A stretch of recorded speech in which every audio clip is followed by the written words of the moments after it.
ব্রাহ্মণবাড়িয়ায় সীমান্তবর্তী কসবা এবং আখাউড়ায় কেন্দ্রে কেন্দ্রে নির্বাচনী সামগ্রী বিতরণ করা হচ্ছে।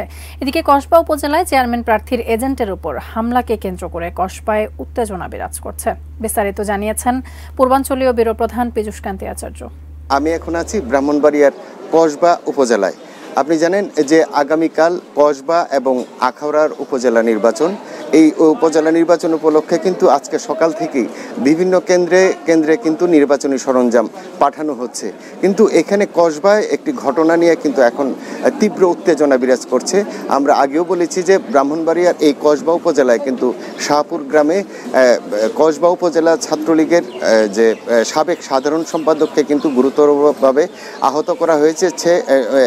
সে যে রাশেদুল কাইসের জীবন, যে আনারস প্রতীকের যে প্রার্থী, তার এজেন্ট ছিল এবং তিনি দাবি করেছেন যে তার প্রতিপক্ষরা তাকে কিন্তু গুরুতর আহত করেছে। সে এখন সদর হাসপাতালে ভর্তি আছেন এবং এই নিয়ে এখানে তীব্র উত্তেজনা বিরাজ করছে। আমি একটু কথা বলবো এই রাশেদুল কাইসের জীবনের সাথে, যিনি কিছুক্ষণ আগে সংবাদ সম্মেলন করেছেন। কি অভিযোগটা আপনার?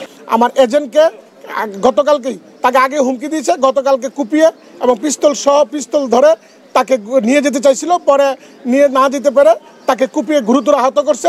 আমি মাননীয় প্রধানমন্ত্রী সহ প্রধান নির্বাচনের দৃষ্টি আকর্ষণ করছি আমার এই ব্যাপারগুলো দেখার জন্য এবং আমার এই নির্বাচনটা সুষ্ঠু করার জন্য। ধন্যবাদ। তিনি আসলে নির্বাচন সুষ্ঠু করার জন্য তিনি দাবি জানিয়েছেন।